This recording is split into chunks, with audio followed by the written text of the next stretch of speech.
Ny Plaza de la Fortune dia ivon-toeram-pialamboly vaovao izay natao hanome aina ny tontolon'ny tanan-dehibe. Toerana natokana ho fialamboly sy azahoana fahafinaretana na ho an'ny ankizy izany na ho an'ny olona lehibe. Mahery ny 300 isa ireo kilalao hita ao anatin'ity toerana ity. Manomboka hatramin'ny resaka manaizy, ao ihany koa ireo kilalao mampatahotra isan-karazany, ao ihany koa ireo natokana ho an'ny tanora na ny olon-dehibe sasa.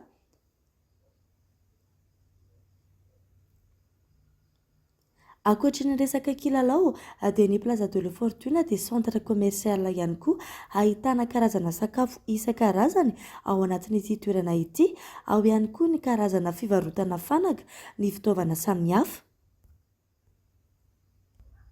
Fa anisan'ny mahaliana ny olona indrindra dia ireto karazana kilalao aman-jatony ireto. Ny fampidirana ity lalao moderna sy mandroso ara-teknôlôjia ity dia mety hisy fiantraikany lehibe amin'ny safidiny ankizy. Mety ho very ny kilalao nentin-drazana, matetika miorina amin'ny kolontsaina na ny fomba amam-panao izy ireny. Izany hoe ho very ireo kilalao fahiny taloha izay nampirahina ny ankizy malagasy isan-karazany.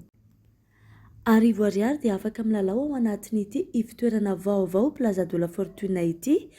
Misy nefa ireo kilalao marobe mandoha vola ambony noho izay mety hiteraka olana ihany koa eo amin'ny ray aman-dreny sy ny zanaka na ny ankizy samy ankizy ihany koa, satria tsy ny olona rehetra no afaka mandoha anazy io.